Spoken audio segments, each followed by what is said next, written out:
Okay, let's unpack this. We've been handed a stack of notes, presentations, and transcripts. I mean, really the authoritative core of the day 2 sessions focusing on Apple Immersive video. And this was specifically designed as a high-density technical and creative briefing for veteran filmmakers. Right. People coming from 2D needing the essentials. Exactly. So our mission here is pretty simple. Cut through all the noise and give you, the professional who's maybe transitioning from 2D, the absolute highest density, most critical knowledge points, what you need to adopt AIV workflows effectively. Yeah, think of it as the fast track. Think of this as your shortcut to the front of the class. Yeah. Precisely. And for any professional making that jump, whether it's from 2D or even, older VR formats, the core concepts to grab onto immediately are efficiency and maybe even more crucial, this idea of unforgiving fidelity. Unforgiving fidelity, I like that. Because AIV isn't just like a new container or a quick update. It really dictates completely new standard for what you see and what you hear, the visual and acoustic reality. So a paradigm shift, basically. Yeah, it's a paradigm shift where, honestly, success hinges on letting go of that fix-it-and-post safety net and really embracing meticulous preparation. Planning becomes key. Absolutely. So this is the briefing you need before you even touch an AIV camera or, open up a timeline. We're going to distill the essential must-knows. Okay. We'll cover the format's resolution standards, which are revolutionary, the mandatory shifts in pre-production that can save you weeks later on. Huge time saver, yeah. The whole editorial and pipeline rethink, and this unbelievable technology driving the spatial audio, which I keep hearing veterans call it the other 80% of immersion. It really is. The sound is just critical. So let's dive right into that core concept driving everything, the intense visual standard. When we talk AIV, they keep mentioning fidelity of presence. That's the term. It seems like the whole ecosystem is striving to capture, render, and deliver the world in, what they're calling perfect fidelity. But that sounds a bit like marketing speak. Is there something concrete behind it? There absolutely is. And it's not based on, the next K number. It's based on fundamental human biology, how we actually perceive the world. Okay. The number everyone just needs to burn into their brain is the benchmark for our own visual system. 20/20 vision. That's the goal. AIV content aims to reproduce the world in a way that matches the acuity of a healthy human eye. 20/20 vision. So that's the new standard. It's not 8K, it's not 12K. Exactly. It's not negotiable. And that immediately tells you why those traditional metrics like K values, 4K, 6K, 8K, they're essentially obsolete when we're talking about this level of immersion. Wow. Okay, that feels like a massive conceptual hurdle, though. For directors, DPs, who spent the last decade chasing higher K values, why does the K value suddenly fail us here in this kind of close-up immersive view? Well, K values only measure the total number of pixels you've got in the box, right? Yeah. In the image container. They tell you absolutely nothing about the most important metric. What the viewer actually sees, what they perceive, when that image is stretched across a huge field of view right in front of their eyes. Right, like on the Vision Pro. Exactly. If you take a standard 4K image and you stretch it over, say, 180-degree field of view, those pixels get spread really thin. You might have the data for 4K, but what the viewer perceives is, it's blurry. It lacks detail. So the density is wrong. The density is wrong. The metric we absolutely have to adopt now is pixels per degree, or PPD. PPD. Okay, and you mentioned biology. Yeah. This is tied to, the old eye charts. It is. Directly tied to the classic Snellen eye chart principles, which, believe it or not, haven't fundamentally changed since 1862. That chart is all about angular resolution. Huh. Okay, so what's the magic PPD number then? What do we need to hit to get that 20/20 fidelity they're aiming for? If you look at how that eye chart works, the science tells us that 20/20 vision acuity means perceiving detail at about 60 ppd, 60 pixels per degree. That's the new benchmark for really achieving that feeling of being there. 60 ppd. Got it. It's like DPI for print, but for your field of view. Precisely. Density is what matters. Yeah. Now, here's the reality check for existing gear. If you take a standard high-end 8K camera shooting with a 180-degree lens, which sounds incredibly high-res, right? Yeah, 8K sounds massive. When viewed immersively, that setup only achieves about 24 ppd. 24, wow. Yeah. So if 60 ppd is 20/20 vision, what's 24 ppd in eye chart terms? It translates back to roughly 2065 vision. 2065, so significantly blurry. It falls way short of that goal of perfect presence, which tells you immediately that AIV content needs fundamentally different capture hardware just to meet that basic human acuity standard. Which explains the new minimum capture specs we're hearing about. They have to be aggressive. Exactly. The required standard is aggressive, and it's designed for longevity, for future-proofing by matching human vision. AIV cameras must capture at a minimum of 440 ppd optically. Whoa! 440. But you said the target is 60. Why capture so much higher? It's massive oversampling, and the reason is it gives the post-production pipeline the density it needs. You need that extra information for stabilization, for any kind of manipulation, reframing, and, crucially, to maintain that 60 ppd target through the complex encoding process for delivery. You lose some along the way. Okay, that makes sense. You need overhead. And when you look at the raw data numbers this implies, it just underscores the scale of this shift. We're talking minimum 90 frames per second capture. Yes. High frame rate is critical. It eliminates that motion blur, that temporal smearing, and gives you the smooth motion the human eye naturally expects. And the resolution minimums are just staggering. Minimum capture is 7200 by 7200 pixels per eye. 7200 by 7200 per eye, compared to, what, standard 4K? Standard cinematic 4K is around 49.6 by 2160. So when you combine the higher frame rate, the fact that it's stereo 2 eyes, and this massive resolution jump, the bottom line is you're looking at a 44 times increase in the number of pixels required compared to a standard 4K deliverable. 44 times the pixels. Okay, that immediately screams storage issues. Editing bottlenecks, rendering nightmares, right? Yeah. This is where veteran filmmakers are going to worry about spending all their time just waiting for renders or conversions. That's the instinctive fear, absolutely. How does the AIV ecosystem handle that? How do you manage that colossal data load but keep the workflow, efficient? This is really where some clever engineering comes in. AIV tries to abstract this complexity away from the user through two key elements, something called world scale and the ILPD file. Okay, world scale. World scale is all about maintaining the viewer's natural sense of distance and avoiding those weird artifacts you sometimes see in VR, like warping, bad stitching between cameras, or objects feeling distorted. Straight lines have to look straight. Round objects need to look naturally round. Right. It needs to feel physically correct. Exactly. Okay. And to guarantee that, the Vision Pro system needs incredibly accurate lens calibration data frame by frame. And that's where the ILPD file comes in, the immersive lens processing data file. That's it. Okay, it sounds like another proprietary thing to track. It's a JSON file, right? Like under 50 kilobytes. Yeah. How does something that small actually deliver efficiency instead of just adding another layer of complexity? Yeah, the skepticism is understandable, but the ILPD actively solves a huge traditional bottleneck. That tiny file carries the camera's complete optical fingerprint. It's the highly accurate lens calibration data measured by the manufacturer, plus precise motion sensor data from the camera itself. The optical fingerprint. Okay. Yeah. And this metadata is the absolute key to efficiency because it enables something called dynamic bespoke projection. Dynamic bespoke projection. Okay, what does that mean practically?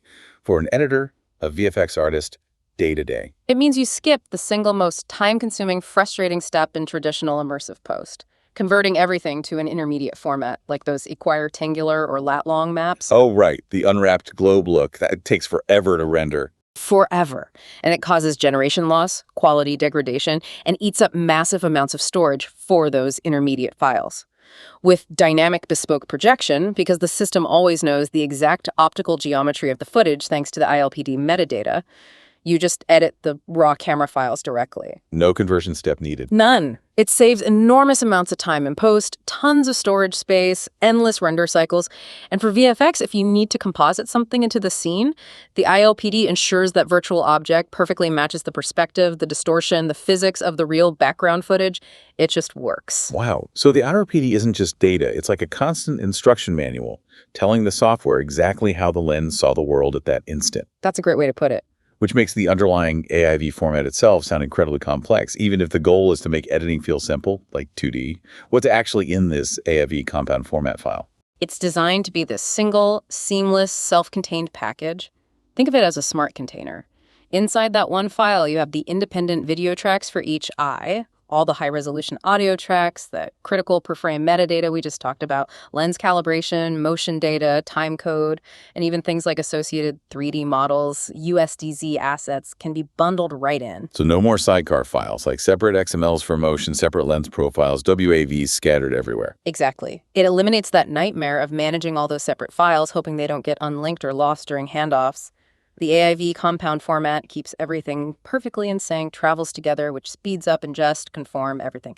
It's achieving simplicity through some very clever underlying complexity. Okay, so that intense visual fidelity, the 60 ppd acuity, is maybe 20% of the immersive story. Maybe.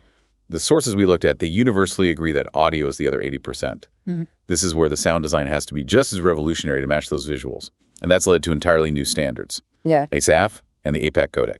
Yeah, the shift in audio fidelity is arguably even more challenging than the visual side, because it tackles this fundamental age-old problem that's plagued headphone-based spatial audio forever, the failure of true externalization. Externalization. Yeah. Meaning making the sound feel like it's actually outside your head, not just panned left or right inside. Precisely, that feeling that the sound source exists in the physical space around you.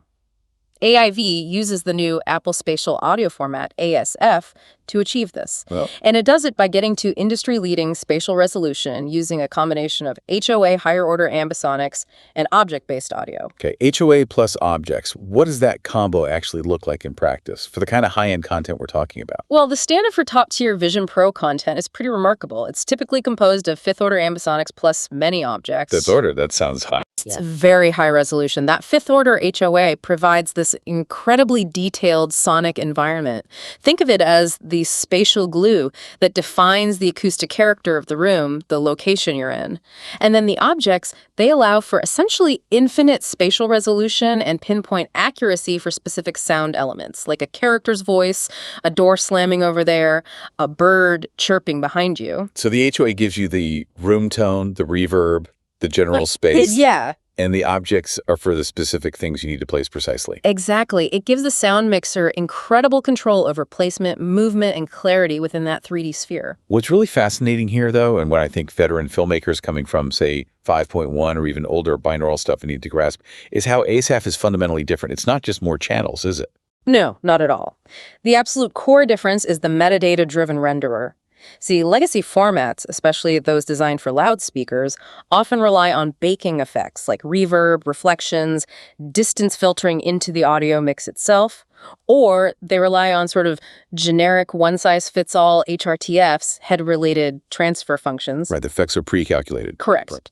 The ASAF renderer, however, does something unique. It uses metadata embedded within the ASAF file to compute the critical acoustic cues, things like early reflections off virtual walls, how sound changes with distance, the radiation pattern of the sound source, its orientation. It calculates all of that in real time during playback on the Vision Pro. In real time. Why is calculating those cues dynamically on the fly such a game changer for the experience? Think about what happens when you turn your head in a real room. The distance to a sound source changes slightly, right? The time it takes for the first reflection off the nearest wall to reach your ear changes. The volume might shift subtly depending on how the sound radiates. Yeah, okay, all those subtle cues. If those reflections and distance effects are static, baked into the audio track, they become instantly wrong the moment you move your head. Your brain kicks up on that conflict between what you see and what you hear. The ASF renderer, because it's calculating constantly, adapts dynamically to every little change in your position and orientation. It keeps the acoustic physics accurate and consistent with your movement. Ah, so that real-time adaptation, that constant recalculation of the physics, that must be the so what. That's what finally achieves convincing externalization. That's exactly it. When your visual experience is hitting that 60 ppd fidelity, the audio absolutely has to match that level of realism. When those acoustic cues are computed accurately and dynamically, your brain buys it. It perceives the sound as being truly outside your head, externalized, even though you're wearing headphones. And it does this without needing extra layers of processing. Right. It avoids those intermediate virtualization layers that often make binaural audio sound a bit artificial or processed. This real-time rendering is the core reason ASF content achieves that critical sense of naturalness and genuine presence. Okay, so the format is incredibly high resolution, both HOA and objects. But high resolution usually means huge file sizes. We need efficiency for streaming, for delivery. That brings us to the APAC codec. How do they package all this complex audio data efficiently? Yeah, APAC, the Apple Positional Audio Codec, is frankly an engineering marvel. It was designed specifically to deliver this complex, high-resolution ASAF content without breaking the bandwidth bank. The compression ratios they're achieving are staggering. It basically solves the distribution bottleneck for this kind of audio. We're talking about up to an 80-to-1 compression ratio. 80 to 1. Wait, hold on. You're saying they can take a massive payload-like fifth-order ambisonics plus maybe 15 objects, 32-bit audio, which would normally be, what, 81 megabits per second? Yeah, easily. A huge stream. And they compress that down to just 1 megabit per second with excellent quality. How is that even possible? It sounds like magic, I know. It's a breakthrough in psychoacoustic compression, really optimized for this specific type of data. The key is that it maintains quality because that real-time metadata renderer on the playback device is doing so much of the heavy lifting. The data being compressed is very specific, allowing for maximum efficiency without losing the crucial spatial information the renderer needs. So it's compressing the instructions, essentially, not just the raw sound. In a way, yes. It's highly optimized, and for the distributor, it means much smaller files to manage. For you, the viewer, it means high-fidelity spatial audio streams seamlessly without constant buffering. Incredible. And finally, tooling. If creators want to dive in and start mixing in ASAF now, are there standard tools ready? Yes, thankfully, ASAF is deeply integrated into Blackmagic and DaVinci Resolve Studio, specifically within the Fairlight audio page. So if you're in that ecosystem, you're good to go. And for the Pro Tools crowd? For Pro Tools users, Apple provides the AEX plugin suite that allows them to create, mix, and manage ASAF projects, supporting up to 7th-order ambisonics. So yeah, the professional tools are there to handle even the most complex, immersive sound production. Okay, so we've nailed down the insane fidelity standards. 60 ppd visually, real-time acoustic physics. Now, let's get into the tough part. The hard creative shift this forces on veteran filmmakers, the absolute no-kidding end of fix it in post. Yeah, that safety net is gone. AIV mandates meticulous preparation. You have to shoot with intense intention. What's the very first non-negotiable step on the production side, even before you think about blocking scenes? It's purely logistical, but absolutely critical. Capture prep and media management. Remember that 44x pixel increase? The data rates are astronomical. You simply cannot afford to run out of storage mid-take. So overpacking is the rule. Overpacking media and power is mandatory, not optional. Field producers were very clear. Pack huge, reliable 16 TB media modules. Have way more than you think you need. Same with power. You need meticulous power management, using things like stackable B-mount batteries, keeping them under 100 WH for travel regs, and having a system for rapid swaps to keep these power-hungry cameras running without interruption. Okay, logistics nailed down. But the really transformative step, the one that apparently saves the most time and agony later, is in pre-production. Immersive pre-visualization, or previs. Right. This isn't just nice to have anymore, is it? Especially if you've got A-list talent on set where you can't really afford testing time. Previs is now absolutely fundamental. It's crucial for locking down your blocking, planning camera moves, and maybe most importantly, testing the psychology of immersion before you shoot a single frame of expensive live action. How are teams doing this? What tools? They're using standard CG programs, things like Blender or Unreal Engine, to create pretty high-quality stereoscopic animated storyboards. The key is these previs animations can be viewed directly in the Vision Pro headset. Ah, so the director can actually feel the shot beforehand. Exactly. They can understand the unique spatial dynamics, anticipate how the viewer might react to proximity or movement, and catch problems way before they happen on set. And previs has to specifically tackle comfortable proximity, right? That's totally new territory for directors used to controlling distance with lens choice. How do you manage that in a virtual set? Yeah, you can't just punch in with a longer lens. The director of one of the first big AIV music videos shared this great practical trick they learned the hard way. They defined a virtual red sphere around the camera in their previs software. A red sphere, like a danger zone. Kinda, yeah. A minimum comfortable distance, maybe 4 to 6 feet out from the camera lens. This sphere became the non-negotiable boundary. Actors could not cross into that red sphere. You have to vet proximity meticulously because what feels fine in 2D can feel instantly aggressive or uncomfortable in immersive. That makes sense. And this touches on the critical rule of space you hear about. Certain environments just work better than others in AIV. That's right. Really tight spaces, like the inside of a fancy sports car, they often feel claustrophobic or intrusive because the camera lens itself is physically very close to the edges of the scene. Too close for comfort. Yeah.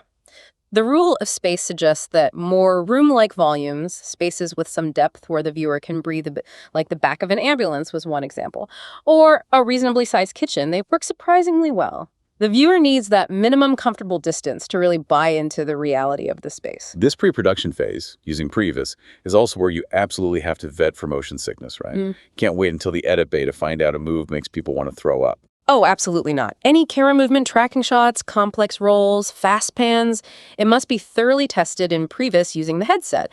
They shared an example of this rolling 180-degree camera move. Looked cool on paper, dynamic, caused severe immediate discomfort when they actually experienced it in the headset. The advice was stark. Yeah. If you absolutely need fast movement, the viewer must be grounded by something static within the frame. Like what? Like the hood of the car if you're moving, or a static dashboard element. Something that doesn't move relative to the viewer, to give their brain an anchor and maintain that sense of presence and, frankly, safety. Okay, last prep point, audio capture.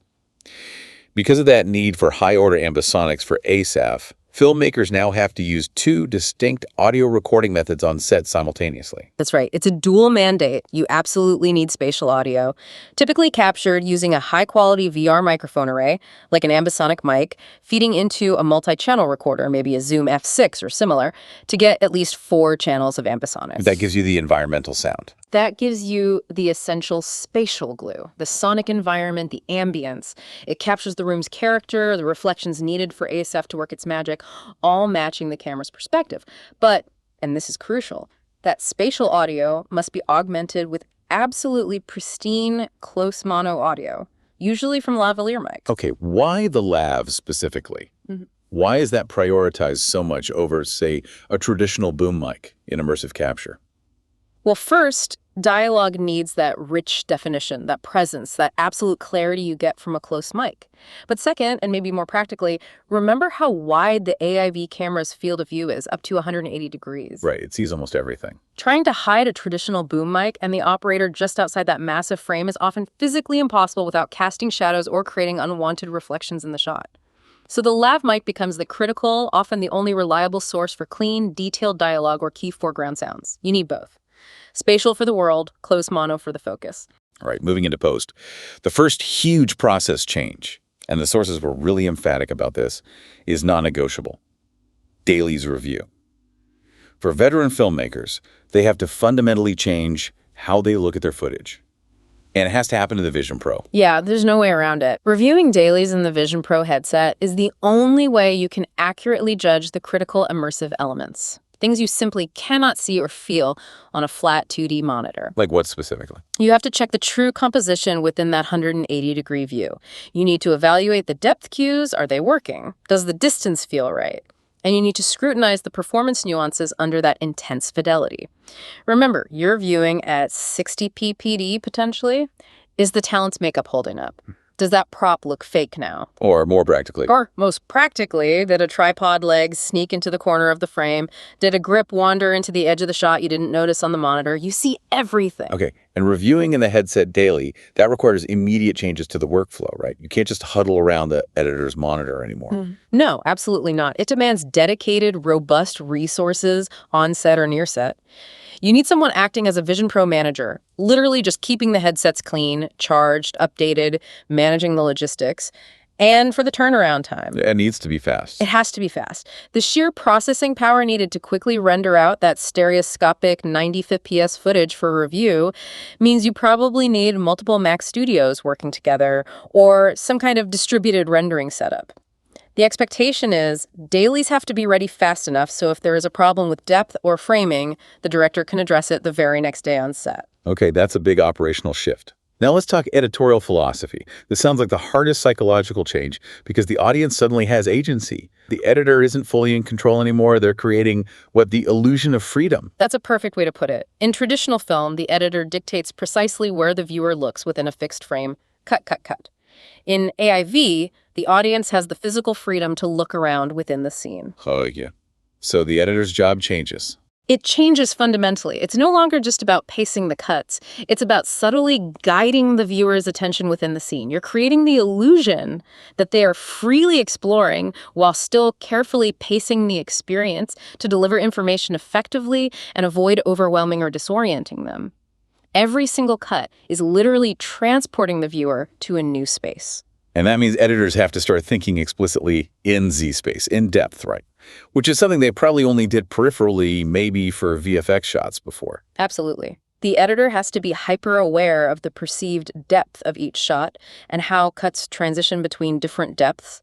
A hard cut, for instance, from a really wide, distant landscape shot straight into a sudden, extreme close-up of someone's face. Yeah, that could be jarring. It could be incredibly jarring. That sudden spatial jump can be immediately disorienting. It can literally make the viewer's eyes struggle to refocus, maybe even feel like they're going cross-eyed for a second because their internal depth perception hasn't had a chance to reset. Which makes even simple standard 2D techniques behave completely differently. Like a basic dip to black. It's not just a transition anymore. Right. In AIV, a simple technique like a dip to black or even a quick fade takes on this crucial, almost technical function. It acts as a depth cue reset. We started calling it the blink cut.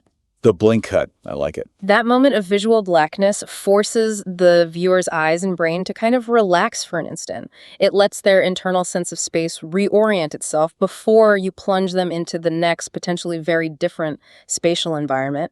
If you try to just jump cut between extreme far and extreme near, you risk breaking presence, making people uncomfortable. The blink cut is the editor's tool to prevent that.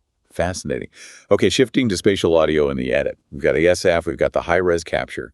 The job now is ensuring not just that sound exists, but that the sound design lives up to that high visual bar, that it's expected and incredibly precise. That's exactly it. The mixing process becomes less about broad strokes and more about surgical detail. You have to ensure that everything the viewer sees and would reasonably expect to hear in that scene is actually audible and localized perfectly. Can you give an example? Sure, think of a complex scene, maybe like that muddy elephant splash example they used. The 60 ppd visuals show you exactly how the water droplets fly, how the mud squishes underfoot, maybe even the texture of the elephant's breathing. You see incredible detail. So if the audience sees that level of detail, they subconsciously expect to hear it with the same level of detail and precision. The raw ambisonic capture might get the overall environment, but it often needs significant sweetening with very specific Foley and sound design elements. The splash has to sound like that splash right where it happened. But the immersive mixer has to be incredibly meticulous about placement. Unquestionably, accuracy in tracking sound objects to their visual counterparts is absolutely unforgiving. If the sound of a voice or that water splash is even slightly mismatched in timing or angle to what the viewer is seeing, the sense of presence just shatters instantly. Even for a non-technical viewer. Especially for them. They might not be able to say why, but they'll feel that something is wrong, unnatural. The mixer has to work constantly with the embedded motion data, ensuring every sound object is perfectly anchored to its visual source within that 3D space. It requires intense focus. All right, bringing it home through the final stages of the pipeline. This end-to-end process really requires software integration that's built for this format. And it seems like Blackmagic DaVinci Resolve Studio has really stepped up as the primary platform offering complete AIV support. Yeah, Resolve has become pretty central. It offers some really powerful tools specifically for this AIV workflow. For the editor, for instance, Resolve actually lets you visualize the camera's motion data, the X, Y, and Z acceleration, right there on the timeline. Why is seeing the motion data useful? It's incredibly valuable because you can objectively spot moments of excessive camera shake or sudden jolts or accelerations that you know are likely to be disorienting for the viewer. You can see the spikes in the data. Then you can choose to maybe stabilize that section more or maybe just cut around it entirely. Oh, okay. Data-driving creative decisions to avoid discomfort. Exactly. And of course, as we mentioned, the Fairlight audio page within Resolve has that full ASAF integration, supporting mixing up to 7th order ambisonics. And for the visual effects side, the Fusion page inside Resolve has specific tools to handle the unique geometry, right? Especially dealing with that ILPD lens data. Yes, Fusion is essential for any kind of cleanup or compositing. It has tools like the Immersive Patcher. This lets a VFX artist temporarily undistort just a small patch, a specific section of the immersive clip. Like flattening it out. Kind of, yeah. Flattening it onto a manageable 2D plane so they can do clean plate work, tracking, painting, rotoscoping, whatever's needed. much more easily. Then it renders that fix perfectly back into the correct spherical geometry. There's also the panel map tool for changing spherical mapping layouts if necessary. But honestly, the biggest mandate for VFX and AIV isn't about the tools, it's about physics. Physics? How so? This is where traditional CG artists need to be careful. Extremely careful, especially those coming from 2D animation or film where you can cheat things visually. What are the big illusion breakers for CG and AIV? Tell me.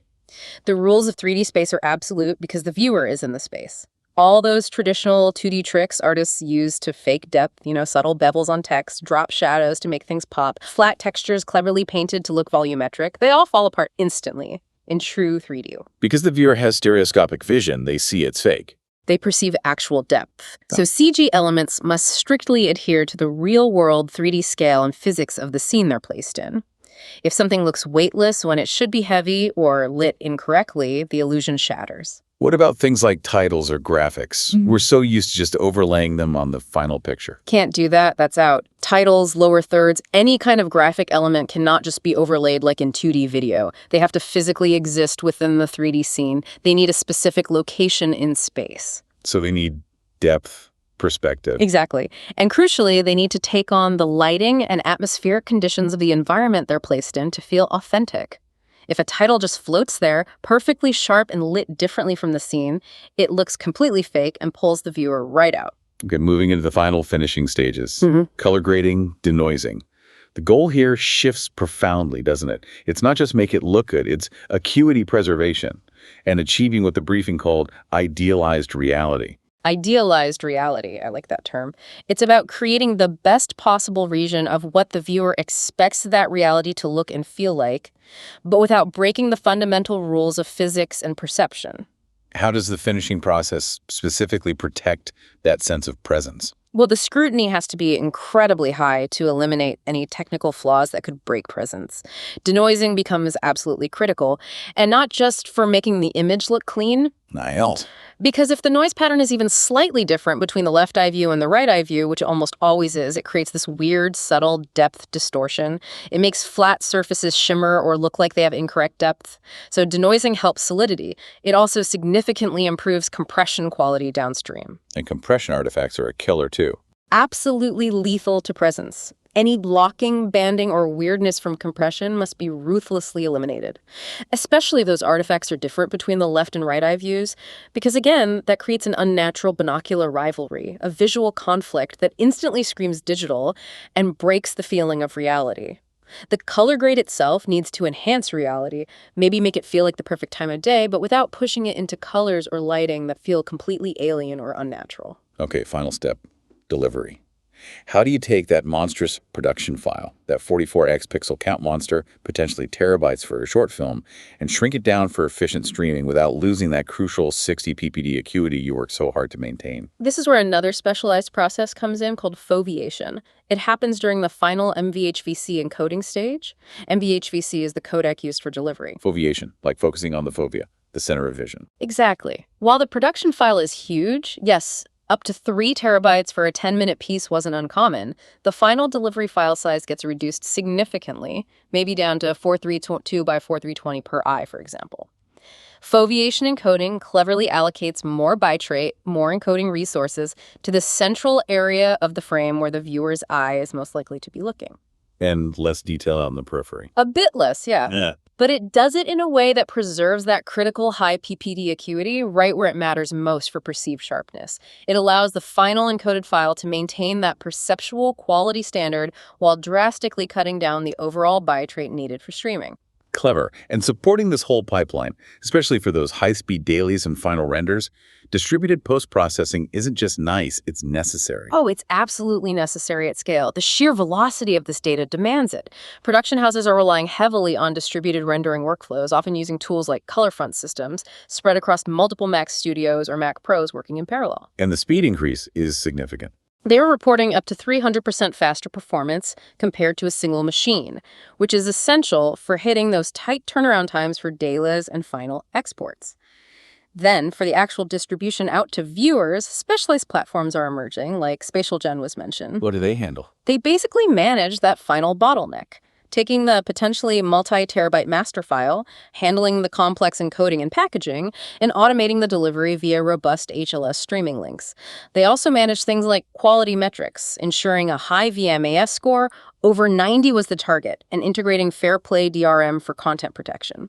They handle getting that massive asset efficiently and securely to the end user's device. #tag outro. So if we were to just synthesize the absolute core technical shifts that really govern this entire AIV workflow, number one is the standard for success. It's moved away from just counting K values to hitting the specific visual acuity of 60 ppd, matching human 20/20 vision. That's the benchmark. Fidelity first. Second, that benchmark demands massive data capture, which is only made practical by the mandatory ILPD file. That optical fingerprint is essential for maintaining accurate world scale and enabling dynamic projection, which dramatically simplifies the editing and VFX process. No more lat-long conversion. Exactly. And third, on the audio side, it's ASAF's unique real-time metadata-driven rendering engine. That's what fundamentally separates AIV audio from all legacy formats, finally achieving that natural, convincing externalization that's absolutely essential for the feeling of true presence. And the message from the veteran filmmakers, the ones who've actually gone through this transition already, it seemed incredibly clear. AIV success really hinges on shifting complexity, moving it out of post-production and firmly into pre-production. Preparation is everything now. That immersive previs step, using it to really nail down blocking, test motion, vet distances, and adopting that Vision Pro Dailies review as a non-negotiable critical feedback loop. These are the tools that prevent costly mistakes, reshoots, and technical headaches down the line. Do the work up front. By sticking to these new standards, these new imperatives, you make sure your team stays focused on the creative act, on telling the story, rather than getting bogged down in endless technical cleanup in post. Which is ultimately the goal. Yeah. And despite all this underlying complexity we've talked about, the 44x pixels, the real-time acoustics, needing blink cuts, the whole AIV system is actually designed to simplify the filmmaker's direct interaction with the footage at the point of creation and editing. The real power here, it seems, isn't just in what you film, but in creating such a profound and convincing moment that the viewer just forgets the technology is even there. They just experience it. They just experience the memory, the feeling, the moment you captured. So the final thought for you, the filmmaker listening. What unexpected reality, what feeling, what state of genuine presence will you choose to create now that the technology might finally be able to deliver it?